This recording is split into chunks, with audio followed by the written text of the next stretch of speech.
Benjamin Netanyahu ഇറാനെ ആക്രമിക്കാനുള്ള പദ്ധതി ഇന്നും ഇന്നലെ ഒന്നും തുടങ്ങിയിട്ടുള്ള പരിപാടിയല്ല. അത് ബറാക് ഒബാമ പ്രസിഡന്റ് ആയിരുന്ന സമയത്തും ജോ ബൈഡൻ പ്രസിഡന്റ് ആയിരുന്ന സമയത്തും അതേപോലെ തന്നെ ജോർജ് ഡബ്ല്യു ബുഷ് പ്രസിഡന്റ് ആയിരുന്ന സമയത്തൊക്കെ ഈ പദ്ധതിയായിട്ട് അന്ന് ബെഞ്ചമിൻ നെതന്യാഹു ഓവൽ ഹൗസുകളിൽ കയറി നടന്നിട്ടുണ്ട് എന്നുള്ളതാണ്.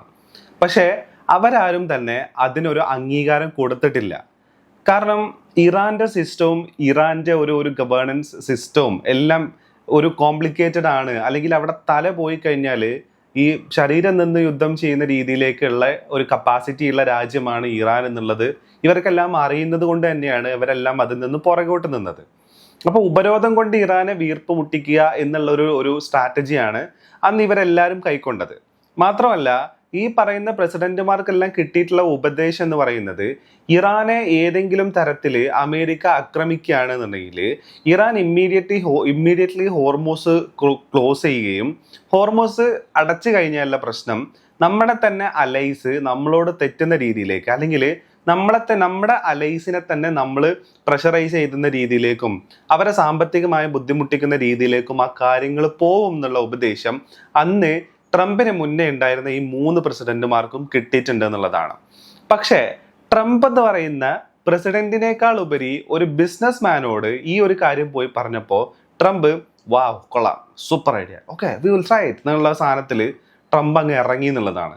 പക്ഷേ വൃത്തങ്ങൾ പറയുന്നത് ട്രംപ് ഇതിനിറങ്ങി തിരിച്ചത് വെറും 2 ആഴ്ച കൊണ്ട് തീർക്കാൻ പറ്റുന്ന ഒരു യുദ്ധം എന്നുള്ള നിലയ്ക്കാണ്. അതുമാത്രമല്ല, ട്രംപിന് ന്യൂക്ലിയർ ബോംബിടാനുള്ള ഒരു താല്പര്യം കൂടെ, അല്ലെങ്കിൽ അങ്ങനെ ഒരു പ്ലാനും കൂടെ ഉണ്ടായിരുന്നു എന്നുള്ളതും കൂടെ പറയുന്നുണ്ട്.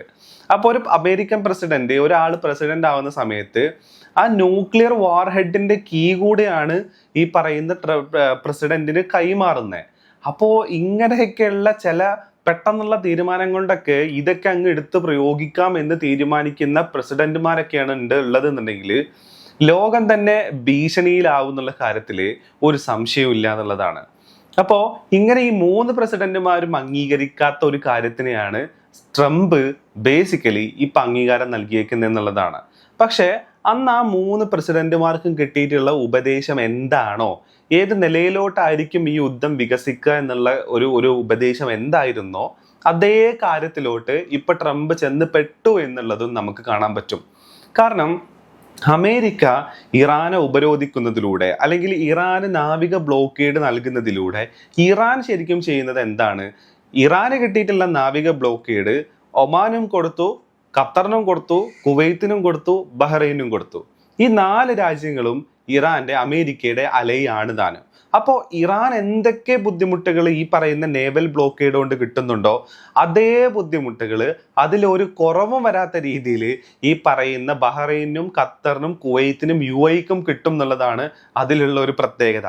കാരണം ഒമാന് ഹോർമൂസ് അല്ലാണ്ട് തന്നെ ഉള്ള കടൽ തീരങ്ങളുണ്ട്, സൗദി അറേബ്യക്കും അതേപോലെ തന്നെ കടൽ തീരങ്ങളുണ്ട്, യമനും ഇതേപോലെ തന്നെ ഹോർമൂസ് അല്ലാത്ത കടൽ തീരങ്ങളുണ്ട്. പക്ഷേ കുവൈത്തിൻ്റെയും ബഹ്റൈൻ്റെയും ഖത്തറിൻ്റെയും UAE-ൻ്റെയും കാര്യത്തിൽ അതല്ല. ഇവർക്കുള്ള ഏക കടൽ തീരം എന്ന് പറയുന്നത്, ഇവരുടെ ഏറ്റവും വലിയ മാസീവ് ആയിട്ടുള്ള ചരക്ക് നീക്കം നടക്കുന്ന ഏരിയ എന്ന് പറയുന്നത് ഹോർമൂസ് ആണെന്നുള്ളത് നമ്മൾ കാണണം. അപ്പോൾ അവിടെയാണ് ഈ ബ്ലോക്കേഡ് ഉണ്ടായിരിക്കുന്നത് എന്നുള്ളതാണ്. നിങ്ങൾ ഓൺലൈനിൽ കയറിയിട്ട് ഓൺലൈനിൽ ഈ പറയുന്ന ഷിപ്പ് ട്രാക്കർ, നമ്മൾ ഈ ഫ്ലൈറ്റ് ട്രാക്കർ പോലത്തെ ഷിപ്പ് ട്രാക്ക് ചെയ്യുന്ന കുറേ സൈറ്റുകളും ആപ്ലിക്കേഷൻസും ഉണ്ട്. ഇത് നിങ്ങളൊന്ന് ഓപ്പൺ ചെയ്ത് നോക്കിക്കഴിഞ്ഞാൽ നിങ്ങൾക്ക് കാണാൻ പറ്റും ആയിരക്കണക്കിന് കപ്പലുകൾ ഈ പറയുന്ന ഹോർമൂസിൽ സ്റ്റക്കായിട്ട് കിടക്കുന്നത്. അപ്പോൾ അതെടുത്ത് നോക്കിക്കഴിഞ്ഞ് കഴിഞ്ഞാൽ അതിനകത്ത് ഇറാന്റെ കപ്പലുകളും കാണാൻ പറ്റും, പല രാജ്യങ്ങളുടെ കപ്പലുകൾ നിങ്ങൾക്ക് കാണാം. അപ്പോൾ നമ്മൾ പറയുമല്ലോ, ഈ ഹോർമൂസ് അടച്ചു കഴിഞ്ഞ് കഴിഞ്ഞാൽ ലോകത്തിലുള്ള എല്ലാ ജനങ്ങളെയും ബാധിക്കുന്ന രീതിയിലേക്കായിരിക്കും ഈ കാര്യങ്ങൾ മാറാന്നുള്ളത് പറഞ്ഞു. അത് നമുക്കതിലൊരു എക്സാമ്പിൾ ഉണ്ട്. ഓയിലിന്റെ കാര്യത്തിൽ ഓയിൽ പ്രൈസ് കൂടുന്നത്, അതേപോലെ തന്നെ ഗ്യാസിന്റെ പ്രൈസ് കൂടുന്നത്, അതേപോലെ തന്നെ ഗ്യാസിന്റെ ലഭ്യത കുറയുന്നത്. അപ്പോൾ ഇതെങ്ങനെ ബാധിക്കുന്നു നോക്കിക്കഴിഞ്ഞ് കഴിഞ്ഞാൽ ഈ ഷിപ്പുകൾ ഓരോന്നും എടുത്ത് നോക്കിക്കഴിഞ്ഞാൽ ആ ഷിപ്പിലൊക്കെയുള്ള ഫ്ലാഗുകൾ പല പല പല രാജ്യങ്ങളുടെയാ.